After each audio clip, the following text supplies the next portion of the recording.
సంఘము. దాన్ని ఇన్ని చెప్పొచ్చు, కానీ క్లుప్తపరిచి తక్కువగా చెప్పాల. సంఘాన్ని గురించి 4 విషయాలు చెప్తా. చాలా ఉన్నాయి, అన్నీ చెప్పడం కుదరదు కాబట్టి క్లుప్తంగా 4 విషయాలు చెప్తాను. ఇక్కడ నా కన్నడ చెప్పాలి, ఎప్పటికప్పుడు అడుగుతూనే ఉంటా, చెప్తూనే ఉన్నారు, చెప్పండి. ఇక సంఘము ఇంగ్లీష్లో చర్చ్ అంటాం కాబట్టి, అయితే దానికి సరిగా అర్థం కుదరక చర్చ్ అంటే బిల్డింగ్ అనుకుంటూ ఉంటాం. చర్చి బిల్డింగ్, అక్కడ ఆ చర్చ్ ఉంది, ఈ చర్చ్ ఉంది, ఈ చర్చ్ ఉంది అనుకుంటూ ఉంటాం మనం. అవి చర్చిలా, చర్చి బిల్డింగ్లా? కరెక్ట్. మరి చర్చ్ అంటే ఏంటి? సంఘము. కరెక్ట్.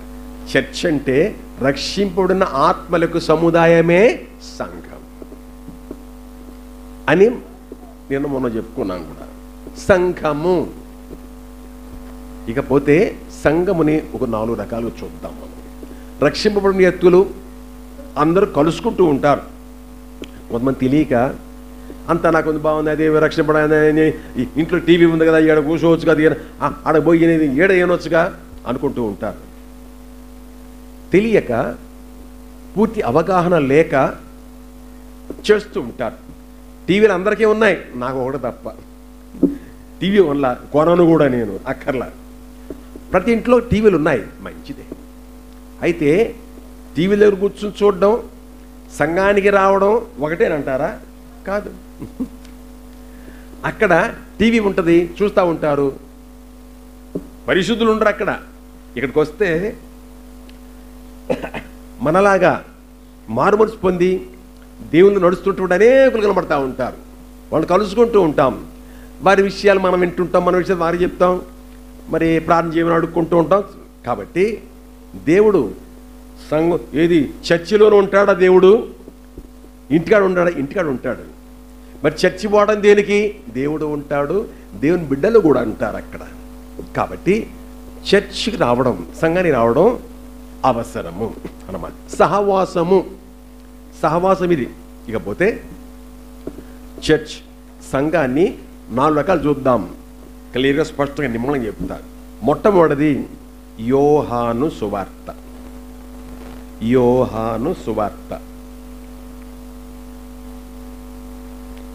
10వ అధ్యాయము, పేజీ నెంబరు 91. యోహాను సువార్త 10వ అధ్యాయము చదువుదాము. చదువుతుంటే అర్థం చేసుకోండి, నేను ఎక్కువగా వివరించను. యోహాను సువార్త 10వ అధ్యాయము 7 నుంచి చదువుదాం. ఒక 10 వచనాలు ఉన్నాయి సుమారుగా. 7 చదువుతా, 8 చదవండి. మీ బాగా స్పష్టంగా బిగ్గరగా అర్థం చేసుకుని చదవండి. కాబట్టి యేసు మరలా వారితో ఇట్లా, నేను గొర్రెలు పో ద్వారమున నేనే, నాకు ముందు వచ్చిన వారందరూ దొంగలను దోచుకుని వారు అయి ఉన్నారు, గొర్రెలు వారి స్వరము వినలేదు. నేనే ద్వారమును, నా ద్వారా ఎవడైనా లోపల ప్రవేశించిన ఎడలా వాడు రక్షింపబడిన వాడే లోపలికి పోవచ్చు, బయటికి వచ్చుచు మేత మేయుచు ఉండును. దొంగతనమును, హత్యను, నాశనము చేయుటకు వచ్చును, దాని మంచి దీనికి రాడు. గొర్రెలకు జీవం కలుగుటకును సముద్ర కలుగుటకును నేను వచ్చితని అని మీతో నిశ్చయంగా చెప్పుచున్నాను. నేను గొర్రెలకు మంచి కాపరిని. మంచి కాపరి గొర్రెల కొరకు తన ప్రాణమును పెట్టును. జీతగాడు గొర్రెల కాపరి కాడు గనుక గొర్రెలు తనకు కానుందున తోళ్ళు వదులు చూచి గొర్రెలు విడిచిపెట్టి పారిపోవును. తోడేలు ఆ గొర్రెలను పట్టి చెదరగొట్టును. జీతగాడు జీతగాడే కనుక గొర్రెలను గూర్చి లక్ష్యము చేయక పారిపోవును. నేను గొర్రెలకు మంచి కాపరిని. చాలు. I'm the good shepherd. నేను గొర్రెలకు మంచి కాపరిని. అంటే మంచి కాపరి ఉన్నాడంటే చెడ్డ కాపరి కూడా ఉన్నట్టు లెక్కే కదా. ఇక్కడ ఉన్నాడు ఎవడే అంటే వాడెవడో జీతగాడు. జీతగాడే అన్నాడు. అర్థం మనకు అనవసరం. నేను గొర్రెలకు మంచి కాపరిని. కాబట్టి మొట్టమొదట పోలిక సంఘానికి దేంతో అంటే గొర్రెల మంద. మొట్టమొదటిది మంద లేక గొర్రెల మంద అన్నమాట. ఈ గొర్రెల మందను గురించి కొన్ని మాటలు చెప్పారు ఇక్కడ. గొర్రెలే ఎందుకు? మేకలు ఎందుకు కాకూడదు? అప్పుడు అన్నం వస్తుండ చెప్పాలా, ఏ గొర్రెలు ఎందుకు, మేకలు కూడా ఎందుకు కాకూడదు? గొర్రెలు మేకలు దాదాపు ఒకటే మాదిరి ఉంటాయిగా, మేకలు ఎందుకు కాకూడదు? అక్కడే ఉంది కిటుకు. గొర్రెలు తలంచుకుని పోతా ఉంటాయి, మేకలు తలెత్తు. నేను ఎప్పుడు చూశాను పోతా ఉంటే 2 మేకలు ఉన్నాయి అక్కడ. 2 మేకలు వచ్చినాయి. ఇటు నుంచి ఒక మేక ఎక్కి టక్ కొట్టుకొని మొహం తలకాయ కొట్టుకుని ఊరి నాయన. ఈ మేకలైతే ఇట్లా కొట్టుకుంటున్నాయి, గొర్రెలు అలా కొట్టుకోవు. గొర్రెలు ఎంతసేపు తలకంచిపోతూ ఉంటాయి. ఎవరిని తలకంచిపోతున్నా, ఏయ్ ఏందా గొర్రెలకు తలకంచిపోతావు తప్ప మేకలాగా తలకంచిపోతున్నా ఎవరిని అనరు. మేక తలంచి ఏం కాదు, తలక ఎత్తుతాయి మేకలు. కాబట్టే గొర్రెలకే పోల్చాడు, కానీ మేకలకి యేసు ప్రభు సంఘాన్ని పోల్చలేదు. కరెక్ట్. కాబట్టి ఇక్కడ గొర్రెలు కానీ మేకలు కాదు. అయితే అక్కడికి చెప్పాడు, గొర్రెల మేకలు కలిసే ఉంటాయి మందలో. గొర్రెల మందలు వేరు, మేకల మందలు వేరు ఉండకపోవచ్చు, అంటే సాధారణ చూస్తుంటాం కదా, కలిసే ఉంటాయి. సంఘము కూడా కలిసే ఉంటుంది. యేసు వచ్చేంత వరకు అందరూ కలిసే ఉంటారు, మంచోళ్ళు చెడ్డోళ్ళు, మారు పొందినవారు పొందనివారు, కలిసే ఉంటాం. కలిసినంత మాత్రం చేత యేసు వచ్చినప్పుడు 100 మంది ఉన్నారనుకోండి, మిక్చర్ కదా, 100 మంది ఉన్నారనుకోండి, యేసు వచ్చినప్పుడు 100 మంది ఎత్తబడతారా లేదా? అర్థం కావట్లా, చెప్పండి. కొన్ని తలకాయ ఊపండి, అని తలకాయ ఊపండి. పోని అందరూ ఎత్తబడరు. నిజమైన మారు పొందినవారు, రక్షణ పొందినవారు, ఆ క్షణంలో సిద్ధంగా ఉన్నవారు మాత్రం ఎత్తబడతారు. కాబట్టి సంఘం అంటే కలగాపులగం, గొర్రెలు మేకలు కూడా కలిసి ఉంటాయి. అయితే గొర్రెల మేకలు కలిసి ఉన్న సంఘం అంటే ఏది? గొర్రెల మేకలు కూడానా? గొర్రెలు మాత్రం సంఘం, మేకలు కాదు. స్పష్టంగా ఉండాలి. ఇక్కడ గొర్రెల మంది గురించి చెప్తున్నాడు, అంటున్నాడు, నేను గొర్రెలకు మంచి కాపరి, ఐఎమ్ ది గుడ్ షెఫర్డ్. గొర్రెలకు మంచి కాపరి 3 సార్లు చెప్పాడు ఇక్కడ. జీతకాడిని కాదు, గొర్రెల కొరకు మంచి కాపరి, గొర్రెల కొరకు తన ప్రాణమును పెట్టును. చక్కని విషయాలు చెప్పాడు. అవి పూర్తిగా మనం చూడలేక అయిపోయినా చూసుకుంటూ వెళ్దాం. ఎక్కడ 11 నేను గొర్రె 11 చదువుదాం పట్టండి. నేను గొర్రెలకు మంచి కాపరిని, మంచి కాపరి గొర్రెల కొరకు తన ప్రాణము పెట్టును. 14 చదువుదాం పట్ట 14 నేను గొర్రెల మంచి కాపరిని. కాబట్టి మంచి కాపరి, గొర్రెలకు మంచి కాపరి యేసు ప్రభు గొర్రెల కొరకు ప్రాణం పెడతానికి వచ్చాడు తప్ప ప్రాణం తీయటానికి కాదు. ప్రాణం పెట్టాడు. ఎవరైనా నమ్ముకుంటుంటారో మొత్తం కూడా మారుమనసు పొంది సరే కను మూస్తే పరలోకంలో వెళ్తారు. యేసు వచ్చేదాకా ఉంటే ఎత్తబడి గుంపులో ఉంటారు, హ్యాపీగా పరలోకంలో యుగాలు ఉండిపోతాం అన్నమాట. కాబట్టి గొర్రెల మంద, మేకల మంద కాదు. మేకలు ఉన్నా సరే గొర్రెలే మంద. మేకలు మందలో ఉన్న మంద కాదు, మందలోనే ఉంటాయి కానీ మంద కాదు, మందగా పరిగణించబడం అన్నమాట. కాబట్టి మంద, గొర్రెల మంద అన్నమాట.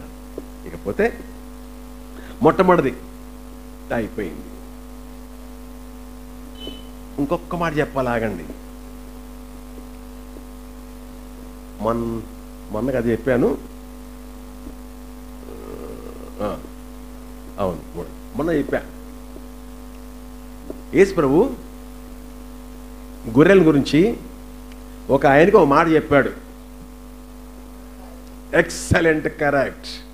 3 మాటలు చెప్పాడు. మొట్టమొదటి ఏంటి చెప్పండి? గొర్రె పిల్లలను మేపము. రెండవది గొర్రెలను కాయము. మూడవది కరెక్ట్, చక్కగా గుర్తుపెట్టుకున్నారు.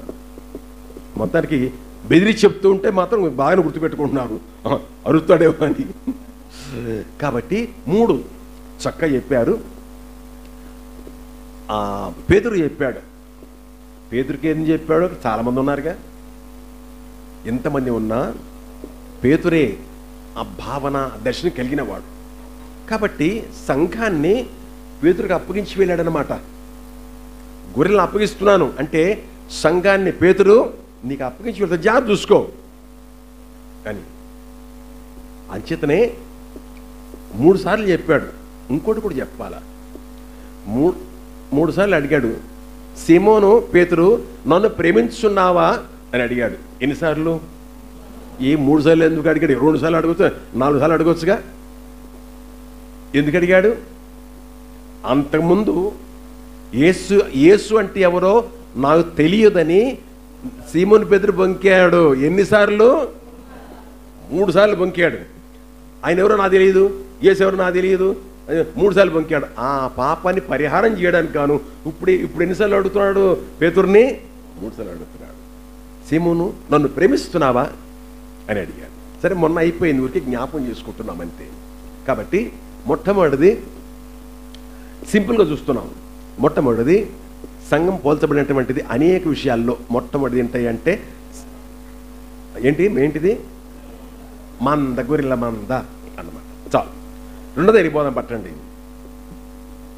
ఇక్కడ మత్తయి సువార్త, రెండవది మత్తయి సువార్త 16వ అధ్యాయము. మత్తయి సువార్త 16వ అధ్యాయమే కదా, పేజీ నెంబరు 17. మత్తయి సువార్త 16వ అధ్యాయం 17 అవుతా 18 అవ్వండి. మత్తయి 16, 17 అవుతాను 18 అవ్వండి. అందుకు యేసు, సీమోను బర్యోనా, నీవు ధన్యుడవు, పరలోకమందున నా తండ్రి ఈ సంగతి నీకు బయలుపరిచినే కానీ నరులు నీకు బయలుపరచలేదు.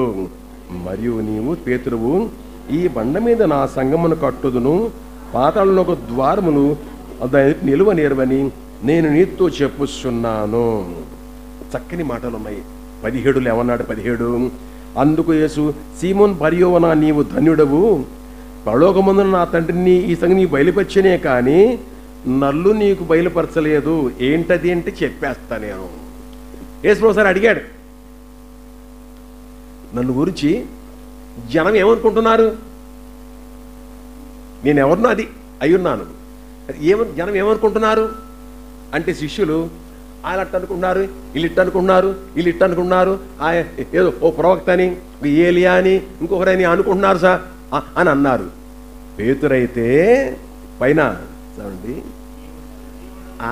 17 ఇంకా కాదు 16 చదవండి, 16 చదవండి.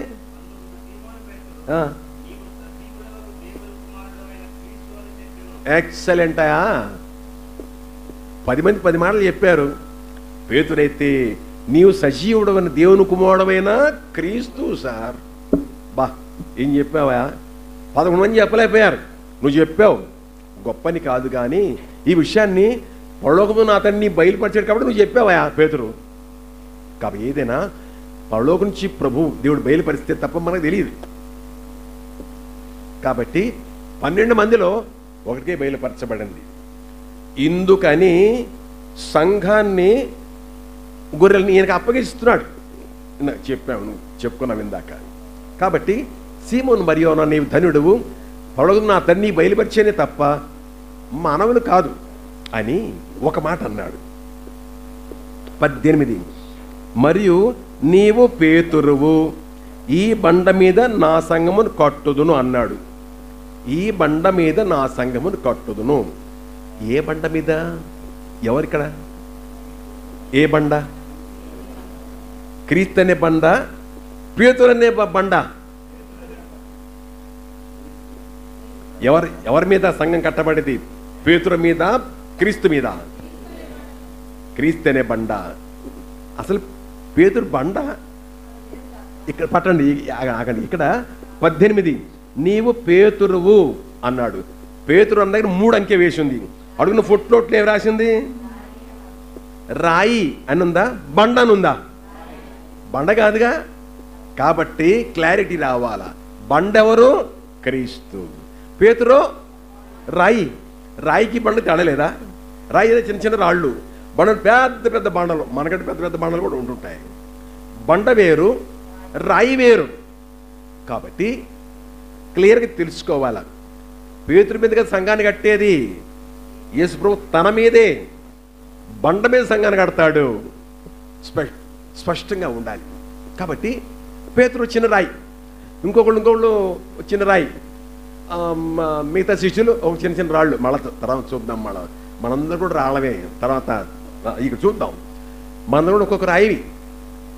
కాబట్టి ఈ బండ మీద నా సంఘమును కట్టుదును. బండ గురించి చాలా విషయాలు ఉన్నాయి, క్లుప్తం ముంచేస్తాము. బండ, ఈ బండ మీద క్రీస్తు అనే బండ. అందుకని పౌలు అంటాడు, బండ కూడా చెప్తూ పౌలు ఏమంటాడు, ఆ బండ క్రీస్తే ఎంతగా చెప్పాడు. కాబట్టి బండ క్రీస్తే బండ. పేతురు గడ్డి చెప్పాలా, రాయి. బండ క్రీస్తు. ఈ బండ మీద నా సంఘమును కట్టుదును. కట్టుదును అంటే కట్టడము. రెండో పాయింట్ చూస్తున్నాము, కట్టడము. మొట్టమొదటి పాయింట్ ఏం చూసాము ఇందాక, సంఘం దేనికి పోల్చారు? గొర్రెల మందకు పోల్చారు. అట్లా ఉంచండి. రెండవది ఇదేంటిది, దేనికి పోలుస్తున్నాడు? ఒక కట్టడము, ఒక బిల్డింగ్ కట్టడముకి పోలుస్తున్నాడు. రెండవది చర్చ్, సంఘము. అదే అంటున్నాడు చక్కగా ఓపెన్గా, ఈ బండ మీద నా సంఘమును కట్టుదును. సంఘం అనేది ఒక మందిరము, ఇల్లు, కట్టడము అన్నమాట. కట్టడముకి పునాది క్రీస్తే.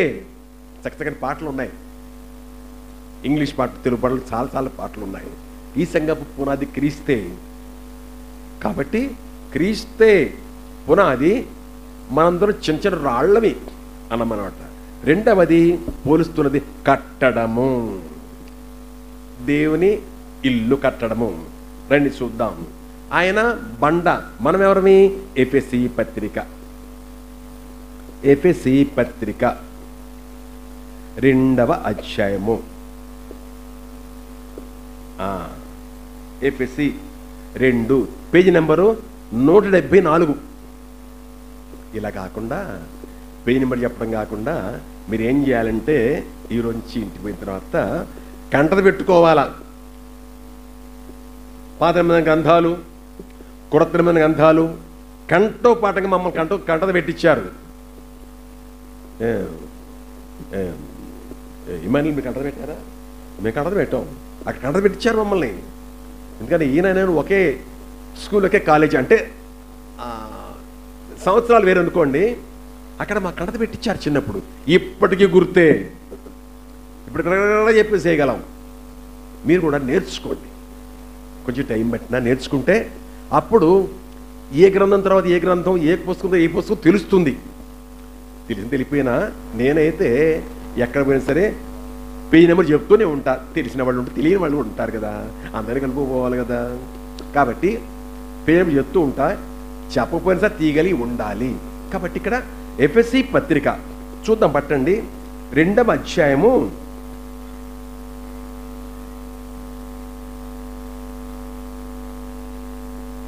19, 20, 21. చదవండి,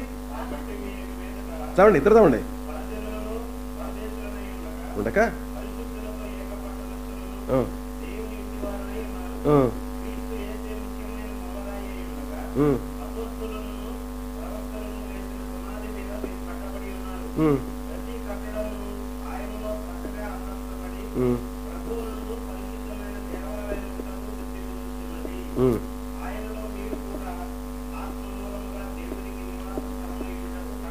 ఎంత చక్కగా చెప్పారు. క్రీస్తు యేసే మూలరాయి, పునాది రాయి అయి ఉండగా మనము కూడా చిన్న చిన్న రాళ్ళం అన్నమాట. ఈ గోడ కట్టారు, ఇదంతా కట్టారు, బోల్డని ఇటుకురాళ్ళు పెట్టారు కదా. నువ్వొక ఇటుక రాయి, నేను ఒక ఇటుకు రాయి. పునాది రాయి మాత్రం క్రీస్తే. బండ పునాది, ఆయన పునాది, క్రీస్తు పునాది. ఆయన బండ మనం చిన్న చిన్న రాళ్ళమే అన్నమాట. కానీ ఇదే చెప్పాడు ఇక్కడ. ఏది 20 క్రీస్తు యేసే ముఖ్యమైన మూలరాయి అయి ఉండగా అపోస్తలులను ప్రవక్తలను వేసిన పునాది మీద మీరు కట్టబడి ఉన్నారు. ప్రతి కట్టడమును ఆయనలో చక్కగా అమర్చబడి ప్రభువునందు పరిశుద్ధమైన దేవాలయం ఉంటకు అభివృద్ధి పొందుతున్నది. ఆయనలో మీరు కూడా ఆత్మ మూలంగా దేవుని నివాసస్థలం ఉంటకు కట్టబడుచున్నారండి. కాబట్టి చెప్పాడు పేతురుకి, ఈ బండ మీద నా సంఘమును కట్టుదును. ఇక్కడ విషయం, ఆయనలో మీరు కూడా కట్టబడుతున్నారు. తిప్పండి ఇప్పుడు పేతురు పత్రిక 1వ పేతురు పత్రిక పేజీ నెంబర్ చెప్తాను.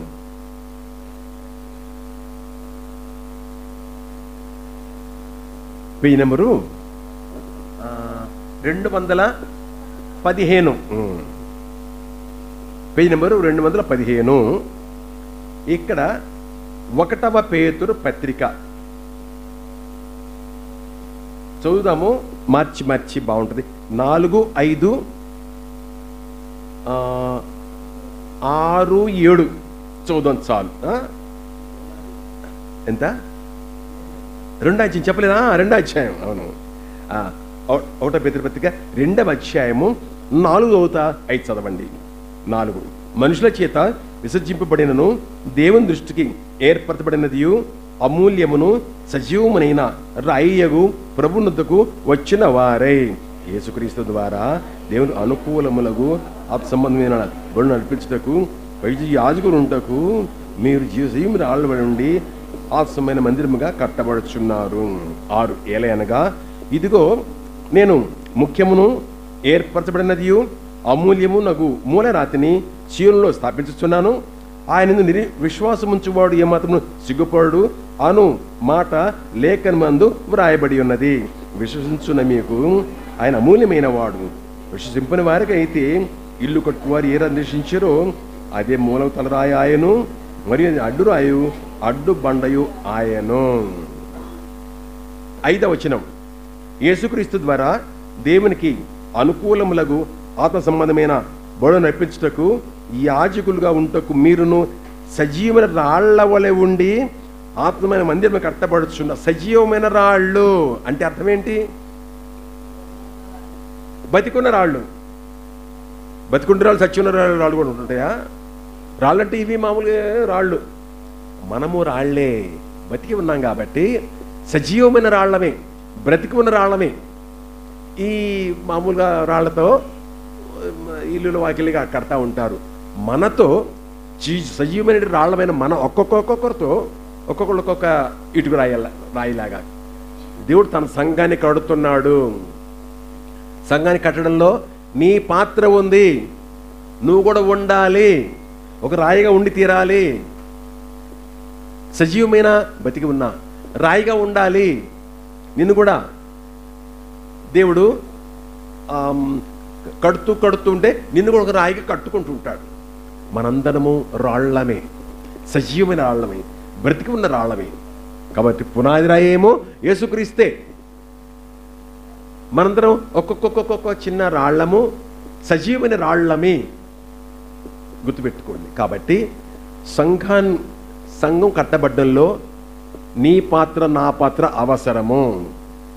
వాళ్ళు చూసుకుంటారులే, అయ్యగారు చూసుకుంటారులే, అమ్మగారు చూసుకుంటారులే, మాకెందుకులే, వచ్చి ఎట్ట ఊగును పోదాం, ఇవన్నీ ఎవడుకు బట్టే కాదు. ప్రతి ఒక్కరము మన బాధ్యత నిర్వర్తించాలి. పెద్ద పను చిన్న పను, అయ్యగారు అప్పగించిన అమ్మగారు అప్పగించిన పనిని ఏదైనా చెయ్యాలి. పెద్దగా చిన్నదైనా చెయ్యాలి. ఊడవడం అంటే, ఎత్తిపోయడం అంటే, చాపలేయడం అంటే, తీయడం అంటే, బాత్రూమ్ కడగడం అంటే అయ్యవాడు అడుగుతాడు. ఇప్పటికీ బాత్రూమ్ కడుగుతున్నాను నేను, ఇప్పటికీ ఇల్లు ఊడ్చుకుంటాను, ఇప్పటికి కూడా అంట్లు తవ్వుకుంటాను. ఎవరు చెప్పాకని మళ్ళీ ఇప్పటికి కూడా బట్టలు ఉతుక్కుంటూ ఉంటా, అన్నీ చేస్తా. నాకు ప్రెస్టీజ్ లేదు. మా అమ్మగారు మా నాన్నగారు అన్ని పనులు నేర్పించారు నాకు, చిన్నప్పుడు చేస్తూ వస్తున్నా. కాబట్టి ఈనాడు 75 సంవత్సరాల వయసులో ఏ పనైనా చేయగలను, శక్తి బలం ఇచ్చాడు. తప్ప ఈ జైలు బాబా అది పనికి అది చేసి పెట్టాయి, అమ్మమ్మ ఈ పని చేసి పెట్టి ఎవరిని అడగను. అది పెద్ద ధీమా. చిన్నప్పటి నుంచి నలిగిన వాడిని కాబట్టి చేయగలుగుతున్నా. చిన్నప్పటి నుంచి చేయకపోతే ఇప్పుడు ఎకాయికి ఇప్పుడు చేయాలని కుదరదు. ఎవడు చేస్తాడు ఇవన్నీ, తల చేసుకోడా అంట. ఏ పని ఎవరికి చెప్పను అని నేను చేసుకుంటా. A to Z మొత్తం బాత్రూమ్ కావడం దగ్గర నుంచి, చూడడం దగ్గర నుంచి, సేవ వరకు నేను చేసుకునే భాగ్యం నాకు ఇచ్చి, అది గొప్ప భాగ్యం.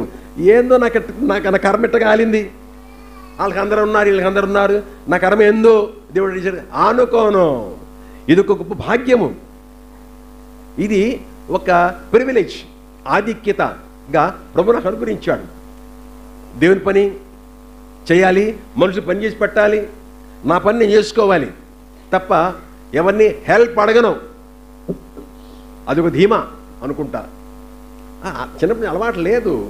ప్లీజ్ హెల్ప్ మీ, సాయం చేయండి అనను. అన్నీ అలాంటి ట్రైనింగ్ దేవుడు నాకు ఇచ్చాడు. ఇప్పుడు మీరు కూడా తీసుకుంటే మంచిదే. కాబట్టి అన్ని పనులు చేస్తూ వస్తే మంచిది తప్ప ఏదో పెద్ద మంచి పనులు చేసేసి చిన్న పనులు ఎవడు చేస్తాడులే అని అనుకోకూడదు. అక్కడే ఉంటుంది తగ్గింపు అంటే ఏమిటో. కాబట్టి అలవాటైతే ఎవరిని అడగవేక, ఎవరి సాయం అక్కర్లా, చక్కగా చేసుకుంటాం. అది దేవుని ఘనత, మహిమ వస్తుంది. పాటలు పాడటం, దేవుని వాక్యం చెప్పడం మాత్రమే కాకుండా ఆయా పనులు చేసుకుంటూ ఉంటే దేవుని మహిమ వస్తుంది. మన మాటల ద్వారా మాత్రమే కాకుండా ప్రార్థనలు, ఆరాధనలు, అవి క్రియల ద్వారా, మన నడవడిక ద్వారా ప్రభువుని మహిమపరచాల. యేసుప్రభు మాట అన్నాడు, మనుషులు మీ సత్క్రియలను చూచి పరలోకమందున మీ తండ్రిని మహిమపరచినట్లు వారి ఎదుట మీ వెలుగును ప్రకాశింపనివ్వండి. ఎక్కడ? మత్తయి 5వ అధ్యాయం ధన్యతల్లో చెప్పాడు, అక్కడ చెప్పాడు. కాబట్టి మన పనులు చూసి, మన ప్రవర్తన చూసి, మన వ్యవహార సరళి చూసి ప్రజలు దేవుని మహిమపరచాలి. అది అసలు మహిమ అంటే. కాబట్టి అది చాలా ప్రాముఖ్యమైనటువంటి విషయం. పోతే ఇక్కడ మనము ఒక్కొక్కరిని ఒక్కొక్క సజీవమైన రాయి, అదే చెప్పాడు ఇక్కడ, గుర్తుపెట్టుకోండి. 5వ వచనంగా చెప్పాడు. 5వ వచనము, యేసుక్రీస్తు ద్వారా దేవునికి అనుకూలములగు ఆత్మ సంబంధమైన బలులు నడిపించుటకు పరిశుద్ధ యాజకులు ఉంటకును మీరు సజీవమైన రాళ్ల వలె ఉండి ఆత్మమైన మందిరం గానంట కట్టబడుతున్నారు. కాబట్టి సజీవమైన రాళ్ళు, దేవుడు సంఘాన్ని కట్టేటటువంటి రాళ్ళు మనము. ఈరోజు నుంచి తీర్మానం చేసుకో, దేవుని పనిలో నా పాత్ర నేను చేయాలి. అయ్యగారు ఏం చెప్తుంది, అమ్మగారు ఏం చెప్తుంది, పెద్దవారు ఏం చెప్తుంది, చేస్తా నేను. తీర్మానం చేసుకో. పెద్దదో చిన్నదో ఇచ్చినప్పుడు చక్కగా చేసి పెడితే ఏమంటాడు, బలా నమ్మకమైన మంచి దాసుడా. బాగా చేస్తే 5 తలాంతులు ఇచ్చాడు, 5 చేశాడు. 2 తలాంతులు ఇచ్చాడు, 2 చేశాడు. 1 తీసుకున్నాడు. ఎవడు 1 తీసుకున్నాడు, 2 చేశాడా? తీసుకున్నాడు. బాధ పెట్టి వచ్చి ఆయన రాగానే, బాబు నీకు నమస్కారం, నువ్వు సామాన్యుడు కాదు ఆయన, ఇదిగో నీ తల నువ్వు తీసుకో మహాప్రభు అని ఇచ్చాడు. ఏమన్నాడు, సోమరివైన చెడ్డదాసుడా. కాబట్టి మనం ఎలా ఉండాలంటే బలా నమ్మకమైన మంచి దాసురాలా. అలా ఈ మెరిట్ పొందడానికి, ఈ గొప్పతనం పొందడానికి ఇంకా టైం ఎక్కువ లేదు, అయిపోయింది. తక్కువ టైము, సంవత్సరములు లేవు, నెలలు కూడా లేకపోవచ్చు, దినములు ఉన్నాయి, ఎన్నో మనకు తెలియదు. ఉన్నాయి కొద్ది దినాల్లో చేయగలిగినంత ఎక్కువ చేసుకుందాం. అది నీకు క్రెడిట్ వస్తుంది, ఈ భూలోకంలోనూ నీకు ప్రతిఫలం ఇస్తాడు, పరలోకంలో కూడా బహుమతులు ఉంటాయి. ఆగండి, ఇందాక చెప్పుకున్నామే, మధ్యాకాశంలో కలుసుకుంటాం. అక్కడి నుంచి ఎక్కడికి వెళ్తాం? పాతాళం. ఇంకా గట్టి చెప్పండి. వెళ్తే 7 సంవత్సరాలు ఉంటాం. 7 సంవత్సరాలు ఏముంటుంది అక్కడ? ఏం జరుగుతుంది చెప్పండి. కరెక్టే. బహుమతి ప్రదానము, ప్రైజ్ డిస్ట్రిబ్యూషన్. బాగా చదివిన వాళ్ళకి ఫస్ట్ ప్రైజ్, సెకండ్ ప్రైజ్ పిల్లలకి ఇస్తారు. పరిగెత్తి వచ్చిన ఫస్ట్, సెకండ్, థర్డ్ ప్రైజ్లు ఇస్తారు. అలాగే భూలోకంలో ఉండగా ఇది నాలో నువ్వు చేసిన దానికి పరలోకంలో ప్రతిఫలం ఇస్తారు. ఇక ఫలానా ఆయనది ఫస్ట్ ప్రైజు, ఆయన సెకండ్ ప్రైజు, ఈయన థర్డ్ ప్రైజు, ఆయన ఫస్ట్ ప్రైజు, ఈ ఫస్ట్ ప్రైజ్, రండి తీసుకోండి అని మీ పేరు పిలిచి యేసు ప్రభు ఇస్తుంటే తీసుకుంటే ఇంకేం కావాలి అంతకంటే ఎక్కువ. ఇప్పుడు నాకు జ్ఞాపకం వస్తుంది, చిన్నప్పుడు హై స్కూల్లో ఉండగా మంచి చదవకుంటూ ఉండేవాడిని. చదువుల్లో ఫస్ట్ ర్యాంకర్ మా క్లాసులో 3 ఉండేవాళ్ళమే. 1 ఇంగ్లీష్ మాస్టర్ అబ్బాయి, 2 తెలుగు మాస్టర్ అబ్బాయి, 3 నేను. క్లాసులో ఫస్ట్ సెకండ్ థర్డ్ మా ముగ్గురులో ఉండేవి. ఒకటి ఫస్ట్ వస్తే ఇంకోటి సెకండ్, ఇంకోటి థర్డ్ అట్లా వచ్చాయి. అది చూసుకుంటూ ఉండేవాళ్ళం అన్నమాట. తప్ప మార్కులు ఎన్ని వచ్చినాయి, పాస్ అయ్యామా లేదా, పాస్ మార్క్ కాదు, పాడు కాదు, ఫస్టా సెకండ్ థర్డా. ఒకసారి తెలుగులో పేపర్లు ఇచ్చారు, తెలుగు నాకు ఫస్ట్ మార్క్ వచ్చింది, తెలుగు మాస్టర్ అబ్బాయి సెకండ్ మార్క్ వచ్చింది. నన్ను అడిగాడు, నీ పేపర్ చూపించబాయి అన్నాడు. నేను నా పేపర్ చూపించున్నా. బోర్ నేర్చాడు. మాస్టర్ అన్నారు, ఏడుస్తున్నాను కదా, పేపర్ చూపించబాయా. నేను చూపించను సార్. మెరిట్ స్టూడెంట్స్లో ఉండేటట్టు కొన్ని లక్షణాలు మంచిగా చెడ్డయో తర్వాత అట్లా బ్రాహ్మణులకి ఎలవనీలా. ఆ విధంగా సోగుట్రాడు ప్రభు సాయం చేశాడు. గేమ్స్లో ఫస్ట్ ఫుట్బాల్ ప్లేయర్ని, హై స్కూల్లో కాలేజీలో కూడా ఎక్కడ పోయినా సరే గెలిచి రావడమే. 3-2 నో బ్రేస్కి మధ్య పడ్డ హైపే హుర్రే అనుకుంటూ వచ్చేవాళ్ళమే. గేమ్స్ ఎన్సీసీలో బెస్ట్ ల్యాన్స్ కార్పొరాల్. మరి హాస్టల్లో కానీ, స్కూల్లో కానీ, సంఘముల చర్చిలో కానీ పాటల పార్టీ ఉండేది. ఒక 5 ఎంతో ఉండేవాళ్ళం, 5-6 ఉండేవాళ్ళం అనమాట. సరే పెద్దలు ఉండగా నేను చిన్నవాడిని పాడుతూ ఉండేవాళ్ళని. హై స్కూల్లో అంటే హాస్టల్లో ఎలాగో సాంగ్స్ పాడతాము. హై స్కూల్లో అసెంబ్లీ జరుగుతుంది. అసెంబ్లీలో నిలబడతారు పిల్లలందరూ వచ్చి. ఎంతమంది అంటే ఆ రోజున 700 మంది ఉండేవాళ్ళు మన స్కూల్లో. 700 మందిలో 5-6 నిలబెట్టి పాడించేవాళ్ళు. ఇక్కడ 5-6లో నేను కూడా ఒక ఉండే భాగ్యం నాకు ఇచ్చాను. చిన్నప్పుడు పెద్దలు ఉండేవాడు, నేను చిన్నవాడిని. రాను నేను పెద్దప్పుడు నేనే కొయిర్ లీడర్ని అయ్యా. అప్పుడు జీవరత్న మాస్టర్ కొన్ని పాటలు రాసి పాడించి అప్పుడు 5-6 ఉండేవాళ్ళు, పెద్దలు ఉండేవారు, నేను చిన్నవాడిని. మా మాస్టర్ ఇంగ్లీష్ మాస్టర్ జీవరత్నం గారు పాటలు రాసి పాడించేవారు. పాడుతుంటే అనేవారు, ఒరే ప్రసాద్ స్వరం ఎత్తరా అనేవాడు. ఎందుకని? వాళ్ళు పెద్దోళ్ళు బండగొంతులు, నా గొంతు ఆడపిల్ల గొంతు లాగా ఉండేది అప్పుడు. సరే ఇప్పుడు ఎలా బండగొంతు అయిపోయింది అనుకోండి. అప్పుడు ఆడపిల్ల గొంతులాగే ఉండేది. ఒరే ప్రసాద్ ఎత్తరా, స్వరం ఎత్తరా అనేవాడు. ఎత్తి పాడితే 2 స్వరాలు అంటే బోల్డ్ స్వరాలు, చక్కని ఆడపిల్ల స్వరాలు బ్లెండ్ అయితే ఎంత బాగుండేదో. అలాగే చర్చిలో క్వైర్ పార్టీ ఉండేది.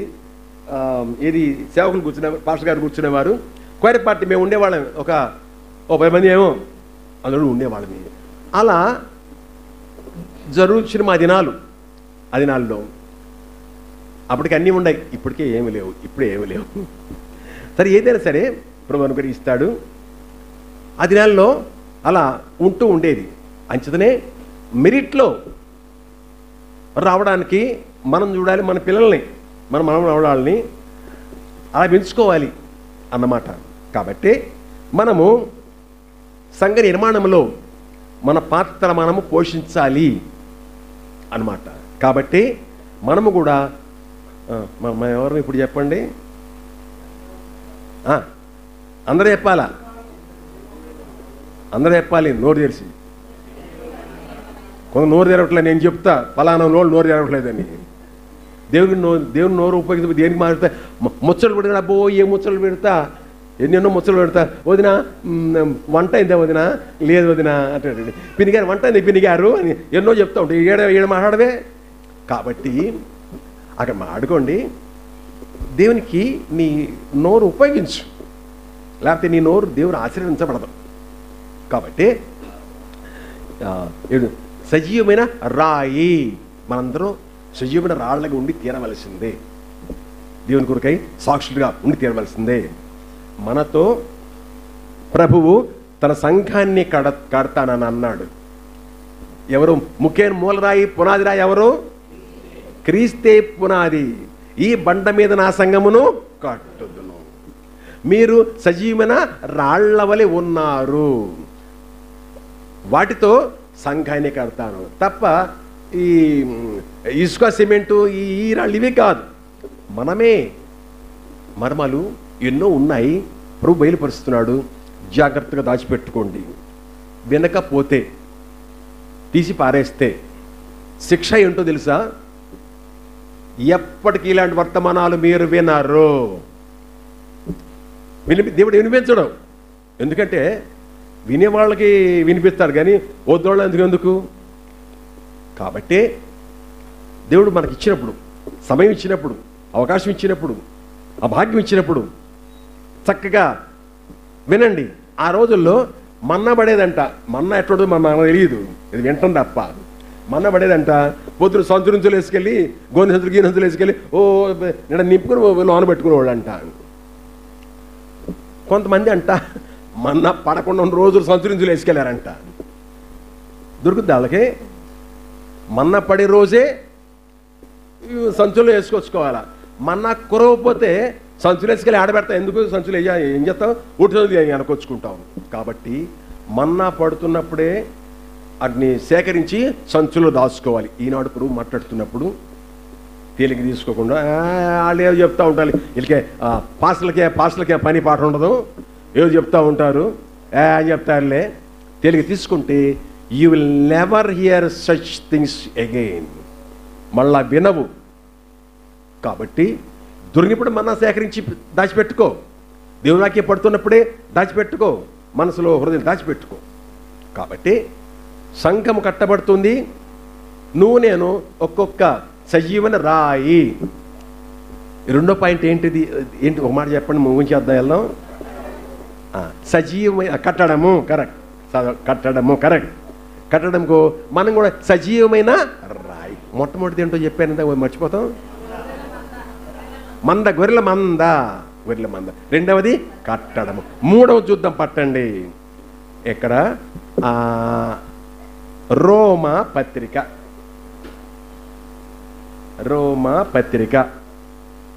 12వ అధ్యాయము, పేజీ నంబరు 142. రోమా పత్రిక 12వ అధ్యాయము 4-5 చదువుతా. 6-7 మీద చదవండి. 4-5 కలిసి నేను చదువుతాను. ఒక్క శరీరంలో మనకు అనేక అవయవములు ఉండినను ఈ అవయములన్నింటినీ ఒకటే పని ఎలాగ ఉండదో అలాగే అనేకులమైన మనము క్రీస్తులో ఒక్క శరీరంగా ఉండి ఒకరికొకరము ప్రత్యేకంగా అవయవములై ఉన్నాము.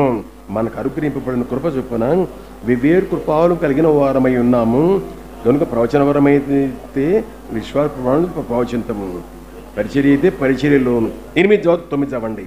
బోధించువాడైతే బోధించుడును, హెచ్చరించువాడైతే హెచ్చరించుడును, పని కలిగి ఉందమో పంచిపెట్టువాడు, శుద్ధ మనసుతో పై విచారణ చేయవాడు, జాగ్రత్తతోనూ కరుణించువాడు సంతోషంతోనూ పని జరిగింపవలను. మీ ప్రేమ మికటమైన ఉండవలను, చెడు అనుసరించుకొని మంచి హత్తుకొని ఉన్నది. 4 ఒక్క శరీరంలో మనకు అనేక అవయములు ఉండినను ఈ అవయములంటికి ఒకటే పని ఎలాగూ ఉండదో అలాగే అనుకూలమైన మనం క్రీస్తులో ఒక్క శరీరముగా ఉన్నాము. మూడవది సంఘం అంటే ఏంటంటే క్రీస్తు శరీరము, బాడీ ఆఫ్ క్రైస్ట్. క్రీస్తు శరీరము. మన శరీరం ఉంది అనుకోండి, అందరికీ శరీరం, బాడీ ఉంది, తల ఉంది. తల మొండెము శరీరము. ఇందులో తల యేసుక్రీస్తు ప్రభు, శరీరం అంతా మనము. శరీరంలో చేతులు ఉంటాయి, కాళ్ళు ఉంటాయి, ఆ తర్వాత గుండె ఉంటుంది, లంగ్స్ ఉంటాయి, రకరకాలు ఉంటాయి. కాబట్టి ఒక్కొక్కరము ఒక్కొక్క పని, ఒక్కొక్కరికి కాళ్ళు నడుస్తాయి, చేతులు పనిచేస్తాయి, లంగ్స్ గాలి పీలుస్తూ ఉంటాయి, గుండె కొట్టుకుంటూ ఉంటుంది. అలా ఒక్కొక్కరి ఒక్కొక్క పని. శిరస్సు క్రీస్తే. ఎందుకని? శరీరంలో ఏ భాగం పనిచేయాలన్నా తల నుంచి ఆజ్ఞలు జారీ అవుతాయి. తల చెప్తుంది చెయ్యి ఈ పని చేయి, ఎడం చేయి నువ్వు ఆ పని చేయి, కాళ్ళు నడవండే, గుండె కొట్టుకోవే అని మెదడు నుంచి ఆజ్ఞలు వస్తాయి. అవునా కాదా? సైన్స్ చెప్పేది ఏదైనా మెదడు నుంచి ఆజ్ఞలు వస్తాయి. కాబట్టి తల, శిరస్సు ముఖ్యము. యేసుక్రీస్తే శిరస్సు, మనము శరీరం అన్నమాట. ఒక్కొక్కరు ఒక్కొక్క అవయవమై ఉన్నాము. అది చెప్పారు. అన్నిటికీ ఒకటే పని ఉండదు. చెయ్యి వేరే పని చేస్తుంది, కాలు వేరే పని చేస్తుంది, ఒక్కొక్క పని చేస్తుంది. కాబట్టి మీకు కూడా ఒక్కొక్క పని అప్పగించారు. కాబట్టి ఎవరికి అప్పగించుకున్న వారు చేయండి అని చెప్పారు. అంతే, అంతకీ మీకు చెప్పేది ఏం లేదు ఇందులో.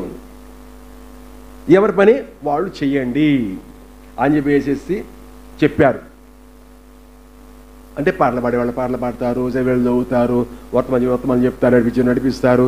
ఇలా రకరకాల పరిచయం బోల్డ్ ఉన్నాయి. చేస్తే గిన ఎవరి పని వాడు చేసుకుంటూ వెళ్తే సంఘం చక్కగా నడుస్తుంది. ఒక వాహనం, బస్సు ఏదో వెళ్తుంది, అన్ని భాగాలు చక్కగా పనిచేస్తే బస్సు నడుస్తుంది. ఏదన్నా ఒక భాగం పాడైపోయింది అనుకోండి, బస్సు నడుచుద్దా? టైర్ పగిలింది, బస్సు నడుచుద్దా? గాలి పోయింది, టైర్ బస్సు నడుచుద్దా? అలాగే ఏవేవో రిపేర్లు వచ్చినాయి అనుకోండి, బస్సు నడవదు. కాబట్టి ప్రతి ఒక్కరము మనకి ఇవ్వబడిన పనిని నెరవేర్చాలి. బాధ్యత ఉంది నీకు. వచ్చి కూర్చొని పోవడం అనేది మర్చిపో. ఈరోజుతో ఓ పని ఏదైనా పనిస్తే చెయ్యి, లేకపోతే అయ్యగారు నాకు ఏదైనా పని ఇవ్వండి చేసి పెడతా, అమ్మగారు నాకు ఏదైనా పని ఇవ్వండి చేసి పెడతా అని అడుగు.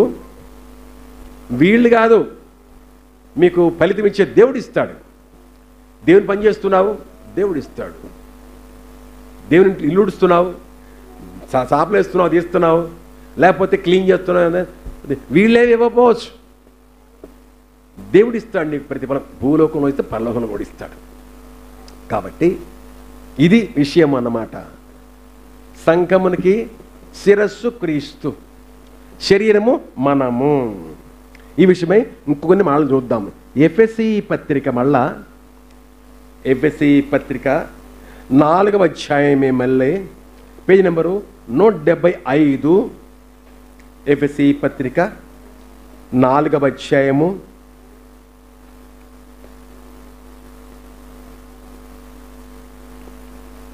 13 అందరం చూద్దాం. ఎఫెసీ 4:13 అందరం కలిసి చూడబట్టండి. పరిశుద్ధులు సంపూర్ణులగునట్లు క్రీస్తు శరీరము క్షేమాభివృద్ధి చెందుటకును పరిచర్య ధర్మము జరుగుటకును ఆయన కొందరిని అపోస్తలులుగాను, కొందరిని ప్రవక్తలుగాను, కొందరిని స్వార్థికులుగాను, కొందరిని కాపురులుగాను, ఉపదేశులుగాను నియమించెను. మళ్ళీ పనిని డిస్ట్రిబ్యూట్ చేస్తున్నారు, పనిని అప్పగిస్తున్నారు. కొందరు కాపని అలా ఇస్తున్నారు. కాబట్టి ఎవరికి ఇవ్వబడిన పని ఆ పని చేస్తూ ఉండాలి. కాబట్టి సంఘము క్షేమాభివృద్ధి చెందు నిమిత్తమై, ఇక్కడ 13 క్రీస్తు శరీరము సంఘం క్షేమాభివృద్ధి చెందుటకును పరిచర్య ధర్మము జరుగుటకును ఆయన కొందరిని అపోస్తలులుగాను, కొందరిని ప్రవక్తలుగాను, కొందరిని స్వార్థికులుగాను, కొందరిని కాపురులుగాను, కొందరినేమో ఉపదేశులుగా నియమించను. కాబట్టి ఒక్కొక్కరి యొక్క తలాంతు ప్రకారంగా ఇస్తున్నాడు. నాకు అనుకున్నాం కదా, 5 తలాంతులు ఇచ్చాడు, 5 10 చేశాడు. 2 తలాంతులు ఇచ్చాడు, 2 4 వేశాడు. 1 తీసుకున్నాడు, ఆడు చేయలేకపోయాడు. కాబట్టి మనకందరికి కూడా ఏదో తలాంతు టాలెంట్ ఇస్తూనే ఉంటాడు. దాన్ని ప్రభు కొరకై వినియోగించుకోవాలి. ఇందాక చెప్పుకున్నాం కదా, ఇప్పుడు చేసే పనికి ఇప్పటికిప్పుడు నీకేమీ బహుమతి ప్రైజ్ డిస్ట్రిబ్యూషన్ ఉండకపోవచ్చు, పరలోకంలో ఉంటుంది, ఎక్కడికే పోదు. అలా ఉంటుంది. అంటే నీ అకౌంట్లో వేస్తూ ఉంటారు. బ్యాంక్ అకౌంట్ ఉంటుంది, మా దగ్గరికి వస్తారు, మా బ్యాంక్ వస్తారు, డబ్బులు కడతారు. డబ్బులు కడితే వాళ్ళ అకౌంట్ క్రెడిట్ చేసి పెడతాం. ఎప్పుడు కూడా అప్పుడు తీసుకోవచ్చు. కాబట్టి దేవుని దగ్గర మన పని అంతా కూడా క్రెడిట్ చేసి పెట్టబడుతుంది, మన అకౌంట్లో వేయబడుతున్నాయి. అక్కడ పోయినప్పుడు వందల వేలు కాదు, లక్షలు కాదు, కోట్లు కోట్లు కోట్ల మంది ముందు ఒక్కొక్కరు పిలిచి ఈ బహుమానం ఇస్తుంటే జన్మ ధన్యమైపోయినట్టు అవునా కాదా? చాలు, అంతమించి అక్కర్లా. నాకైతే మరి మీకేమిటో అర్థం కావట్లా. మరి ఎందుకంటే అనరు అనరు, అర్థం అవుతే అర్థం కాదు, అచ్చతెలుగొండి చెప్తుంటే అర్థం కావట్లేదు. అందుకని చెప్తాను అయ్యగారికి, అయ్యా అచ్చతెలుగొండి కృష్ణా జిల్లా వాడిని చెప్తే అర్థం కావట్లా, ఎక్కడ నన్ను పిలవబాక, ఎవరన్నా ఇంగ్లీష్ ఆయన్నో హిందీ ఆయన్నో 60 నన్ను పిలుచుకోవా, నన్ను పిలవబాకని చెప్తాను. అప్పుడు వాళ్ళు చెప్తే అర్థం అవుద్ది కదా అప్పుడు. కాబట్టి ప్రభు మాట్లాడుతున్నప్పుడు చక్కగా అర్థం చేసుకుని జాగ్రత్తగా మనము మనసులో పెట్టుకోవాలి. ఇప్పటికి ఎన్నైనా ఇప్పటికి ఈ మూడోది ఏంటి చెప్తున్నాము? సంఘము క్రీస్తు యొక్క శరీరము. మొట్టమొదటిది ఏంటో గొర్రెల మంద, రెండోది కట్టడము, వెరీ గుడ్. మూడోది క్రీస్తు శరీరము. 4 ముంచేద్దాం. 4వది ఏమిటయ్యా అంటే క్రీస్తు వధువు అంటే పెండ్లి కుమార్తె భార్య. ప్రకటన గ్రంథము 21వ అధ్యాయము, ప్రకటన గ్రంథము 21వ అధ్యాయము 1 చదువుతామండి, 3 రాద్దామండి. ప్రకటన 21:1. అంతటి నేను క్రొత్త ఆకాశమును క్రొత్త భూమిని చూచితిని. మొదటి ఆకాశమును మొదటి భూమి గతించిపోయేమును, సముద్రమును ఇకను లేదు. మరియు నేను నూతన యెరూషలేమును ఆ పరిశుద్ధ పట్టణము తన భర్తకు అలంకరింపబడిన పెళ్లి కుమార్తె వలె సిద్ధపడి పరలోకమందు దేవుని ఎదురు నుండి దేవుని చూసితిని. అప్పుడు ఇదిగో దేవుని నివాసము మనుషులతో కూడా ఉన్నది. ఆయన వారితో కాపురమును, వారు ఆయన ప్రజల యందురు. దేవుడు తానే వారికి దేవుడై ఉండి వారికి తోడయుండును. ఆయన వారి కళ్ళ నుండి ప్రతి భాషను తుడిచివేయను. మరణం ఇకను ఉండదు, దుఃఖము ఏడిపోయినను, వేదన ఉండదు. మరుడి సంగులు గతించిపోయానని సింహాన్ని వచ్చిన గొప్ప స్వరము చెప్పుట వింటిని. 2వ వచనం. మరియు నేను నూతనమైన యెరూషలేము అను ఆ పరిశుద్ధ పట్టణమంట తన భర్త కొరకు అలంకరింపబడి పెళ్లి కుమార్తె వలె సిద్ధపడి పరలోకమున్న దేవుని ఎదురుండి దిగి దిగి దిగి వచ్చుట చూచితేనే. ఈ మాటలు అంటుంది ఎవరు? యోహాన్. ఆయన చూస్తున్నాడు, యేసు చెప్తున్నాడు, చూసి నేను రాసుకో, బుక్కులు రాసుకోవా. రాసేటప్పుడు ఈ ప్రాణంగా అర్థమైంది. కాబట్టి యోహాన్ అంటున్నాడు, చూసేటప్పటికీ పరలోకం నుంచి నూతన యెరూషలేము తగతగ మెరుస్తూ తన భర్త కొరకు అలంకరింపబడిన పెళ్లి కుమార్తెలాగా పరలోకి దిగి వస్తూ చూశాను. అక్కడ నుంచి యెరూషలేము యొక్క వర్ణన చాలా ఉంది, మనకు అక్కర్లా. యెరూషలేం అంటే యేసుక్రీస్తు యొక్క భార్య సంఘము, ఆ సంఘము ఉన్న ఊరేమో యెరూషలేము అన్నమాట. కాబట్టి యెరూషలేములో సంఘం ఉంటుంది, ఆ సంఘము దిగి వస్తుంది. పెళ్లి కుమార్తె యొక్క భార్య పెళ్లి కుమార్తె వెళ్ళి దిగి దిగి దిగి వస్తుంది. నాకు అనిపించింది ఎంత బ్రహ్మాండంగా మెరిసిపోతుందో. పెళ్లి కుమార్తెలు చక్కగా అలంకరిస్తారు, చక్కగా మెరిసిపోతూ ఉంటుంది. అలాగే ఈ పట్టణము నూతన యెరూషలేం పట్టణం పెళ్లి కుమార్తెలాగా దగదగద మెరిసిపోతూ రావడం నేను చూశాను అని అన్నాడు. కాబట్టి చక్కగా ఉంది. ఇక్కడ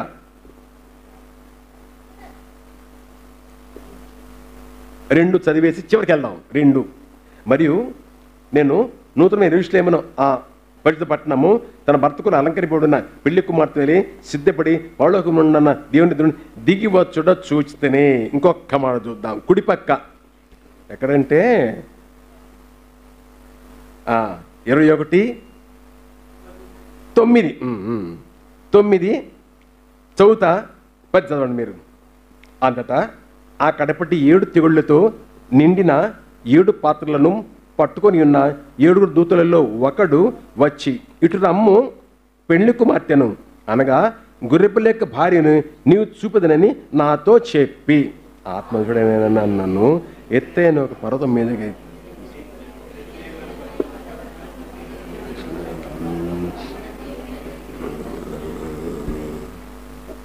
కాబట్టి దేవదూతలు ఉన్నారు. ఆ దేవదూతల్లో ఒకడు అనాలా, ఒక ఆమె అనాలా? దేవదూతలు అంటే ఆడోళ్ళ మగోళ్ళ చెప్పండి, మాట్లాడరు. అయితే చాలామంది అంటే తెలియక, వాళ్ళు తప్పడతాం కాదు, దేవదూత వచ్చింది, చూసింది, పోయింది అంటా ఉంటారు. కరెక్టేనా? ఏం చెప్పాలి? దేవదూత వచ్చాడు, నన్ను చూశాడు, నాతో మాట్లాడాడు, వెళ్ళాడు. ఇప్పుడు మా మనవరాలకు మాట అంటదట. మా మనవరాలకి చక్కగా వెళ్ళేటప్పుడు చక్క బోళ్ళు తిని మండలాలు నిన్ను పట్టుకెళ్తా. ఆ మనవరాలు చెప్పుద్దంట మిగతా వాళ్ళకి, ఏంటి మా తాత వచ్చింది, మాకు ఇన్ని పప్పలు తెచ్చింది, మాకు ఇచ్చింది, పోయింది అంటాడు. ఏమే పిల్ల, నన్ను వచ్చింది పోయింది అంటావా, ఎంత ఇదే నీకు అని నేను అనొచ్చు. అంటే అలాగా తెలియక దేవదూత అనగానే వచ్చింది పోయింది స్త్రీ ఆడవాళ్ళు అనుకుంటుంటారు. ఆడవాళ్ళు కాదు, దూతలంటే పురుషులే. అది క్లారిఫికేషన్ చెప్పాలి ఇక్కడ. కాబట్టి ఇక్కడ ఒక దూత వచ్చాడు, నన్ను పిలిచాడు. పిలిచి ఏమన్నాడంటే 9, అంతటా ఆ కడపటి 7 తెగుళ్లతో నిండిన 7 పాత్రలు పట్టుకొని ఉన్న 7 దూతలలో ఒకడు వచ్చి, ఇటు రమ్ము, పెళ్లి కుమార్తెను అనగా గొర్రెపిల్లకు భార్యను నీకు చూపుదనేని నాతో చెప్పి, చదవండి, ఆత్మశుడైన నన్ను ఎత్తైన పర్వతం మీద కొనిపోయి యెరూషలేము పట్టణము దేవుని మహిమ గలదై పొడవు దేవుని దిగువచ్చుదా నాకు చూపెను. దాని అందలి వెలుగు దగదగ మెరుగు సూర్యకాంతము వంటి అమూల్యమైన రత్నమును పోలి ఉన్నది. చాలా ఉన్నాయి, ఇంకా అక్కడి నుంచి మెరుస్తుంది, చాలు, మీద కళ్ళ. యోహాను ఇట్రావయా, పెళ్లి కుమార్తెను అనగా యేసుక్రీస్తు గొర్రెపిల్ల యొక్క భార్య అయినా, యేసుక్రీస్తు యొక్క భార్య అయినా పెళ్లి కుమార్తె చూపిస్తున్నావా? ఇటు అదిగో చూడు ఎంత చక్కగా వస్తుందో పెళ్లి కుమార్తె భార్య యెరూషలేము. చూస్తే దగ్గర మెరుచుకుంటూ వస్తూ ఉంది. కాబట్టి అంటే యెరూషలేము అంటే యెరూషలేములో పరిశుద్ధులు ఉన్నారు, అందరూ వస్తున్నారు. కాబట్టి సంఘముకి ఇవ్వబడినటువంటి మనం చూసే చివరిది ఏమిటయ్యా అంటే, సంఘం అంటే ఎవరు? 4వదిగా క్రీస్తు యొక్క శరీరం అయిపోయింది. క్రీస్తు యొక్క వధువు, భార్య వధువు అన్నమాట. 4వది చివరిది క్రీస్తు యొక్క వధువు భార్య అన్నమాట. కాబట్టి మనము యేసుక్రీస్తు యొక్క భార్యగా ఉన్నాము, సంఘమంతా భార్య అన్నమాట. ఇప్పుడు పెళ్లి కుమారుడు ఆయన యేసుక్రీస్తు ఎక్కడున్నాడు? యేసు ఎక్కడున్నాడు? ఇప్పుడు మాట్లాడండి, మరి గట్టిగా దబాయిత్తుగా మాట్లాడరా? పరలోకంలో ఉన్నాడు. సరే, సంఘం అనే పెళ్లి కుమార్తె ఎక్కడుంది? మనమే. పెళ్లి కుమారుడు పరలోకంలో ఉన్నాడు, పెళ్లి కుమార్తె భూలోకంలో ఉంది. ఇప్పుడు ఆ పెళ్లి కుమారుడికి పెళ్లి కుమార్తెకి వివాహం జరగబోతుంది, రేపు ఎల్లుండో ఎప్పుడో. అక్కడికి వస్తాడు, మధ్యాకాశంలోకి వస్తాడు, అక్కడ ఆగుతాడు. సంఘం ఎత్తబడుతుంది. 100,000, 1,00,000, కోట్ల మంది భూలోకుల్ని మొత్తం అక్కడ వచ్చేస్తాం. అప్పటికే ఆయన కొన్ని కోట్ల మంది మనకంటే ముందు వెళ్ళిన పరిశుద్ధులతోనూ కోట్ల మంది దేవతలతో అక్కడ అక్కడ ఆగుతాడు. ఆకాశం చూడండి, కిటకిటకిట ఆడిపోతూ ఉంటుంది కనిపించినంత వరకు కూడా. మనం వెళ్తాం. కాబట్టి పెళ్లి కుమారుడు ఉన్నాడు, అక్కడ ఆగాడు మధ్యాకాశంలో. పెళ్లి కుమార్తె సంఘవధు వెళుతుంది, కలుసుకుంటారు. నా చెప్పాను, మళ్ళీ అడుగుతా, అక్కడ ఎంతకాలం ఉంటారు మధ్యాకాశంలో? కొద్ది కాలమే. కలుసుకుంటాము, అందరు రావాలిగా. అందరూ ఇంగ్లాండ్ నుంచి, ఆస్ట్రేలియా నుంచి, అమెరికా నుంచి, మరి ఇండియా, అందరు రావాలా? కాసేపు ఉంటే ఉంటాం అక్కడ, కలుసుకుని అక్కడి నుంచి ఎక్కడ పోతాము? అక్కడ ఎంతకాలం ఉంటాం? అది 7 సంవత్సరాలు హ్యాపీగా ఉంటాం, బాగానే ఉంది. 7 సంవత్సరాలు భూలోకంలో విడిచిపెట్టబడ్డ వాళ్ళు ఉన్నారే, వాళ్ళ సంగతి ఏంటి? కరెక్ట్. 7 సంవత్సరాలు శ్రమలు మరియు మహాశ్రమలు. చెప్పాను నిన్న, ఇక మళ్ళీ రిపీట్ చేయను. ఇక శ్రమలు మహాశ్రమలు ఉంటాయి, విడిచిపెట్టబడతావేమో, టేక్ కేర్, జాగ్రత్త. ఈరోజే ప్రభుకి అంకితం చేసుకో. అంటే మారోజు పొందే అంత బాగానే ఉంది, పునరంకితం చేసుకో. ప్రభువా మారోజు పొందినాడు, అంత అయిపోయింది, ఈనాడు తిరిగి మీకు సమర్పిస్తుంటున్నాను. తమను వచ్చే కొద్ది రోజులు ఉన్నాయి, ఈ కొద్దిలో మీరు నమ్మకంగా ఉండాలా, నేను నమ్మకంగా ఉండాలి, అనేకులకి సాయం చేయగలగాలి. ప్రభు నాకు సాయం చేయండి అని ప్రార్థన చేసుకుంటూ ఈ కొద్ది కాలము మనం గడిపినట్లయితే కానీ ఇక ఆ తర్వాత ప్రభుత్వ బాతో ఎత్తబడతాం, ప్రభుత్వం ఉంటాము, యుగయుగాలు ఆయనతో. మహోన్నతుడు అయిన మా తండ్రి, పరిశుద్ధుడు అయిన మా దేవ, సర్వశక్తిమంతుడా, మీకు స్తోత్రం. మీ దాసులను ప్రభువా మా మధ్యకు నడిపి ఉదయ కాలంలో సంఘమును గూర్చి మాట్లాడుతూ వచ్చారు, మీకు వందనాలు నాయన. మేమందరం ఒక సంఘమని, గొర్రెల మందమని ప్రభువా, సంఘం అంటే గొర్రెల మందని, సంఘం అంటే కట్టడం లాంటిదని, సంఘం అంటే మీ శరీరము లాంటిదని మీరు మాట్లాడుతూ వచ్చారు. సంఘం అంటే వధువని మాట్లాడుతూ వచ్చారు. మీ వాక్యము మా హృదయములో భద్రపరుచుకొని మరలా మరలా వాటిని జ్ఞాపకం చేసుకుంటూ జీవించడానికి కృపనివ్వండి. జాగ్రత్త కలిగి ఉండటానికి సహాయం చేయండి. ఈ లోకం అనే మత్తులో పడిపోకుండా ప్రభువా మెలకువగలిగి ఈ లోకంలో బ్రతకడానికి సహాయం చేయమని ప్రార్థన చేస్తున్నాం. అన్నను బలపరచండి ప్రభువా, మరి వృద్ధాప్యములో ఆరోగ్యమును శక్తినివ్వండి. మీ సన్నిధి తోడుగా ఉంచండి. మీ చిత్తమైతే మరోసారి మేము కలుసుకోవడానికి సహాయం చేయండి. ఈ బిడ్డలందరినీ కూడా దర్శించండి. నీ కృప చేత మమ్మలను బలపరిచి మీరే మహిమ పొందమని ఇన్న మాటలు మా హృదయాల్లో భద్రపరుచుకొని మరలా మరలా వాటిని నెమరు వేసుకుంటూ జీవించడానికి మీ కృపను దయచేయమని యేసుక్రీస్తు నామమున అడిగి వేడుకొనుచున్నాము తండ్రి. తండ్రి యొక్క దయా, కుమారుని యొక్క ప్రేమ, పరిశుద్ధాత్మ అన్యోన్య సహవాసం కూడిన మనకు ఆయన సేవిస్తూ ప్రేమిస్తున్న బిడ్డలకు ఇప్పుడు ఎల్లప్పుడూ సదాకాలము తోడై నడిపించునుగాక.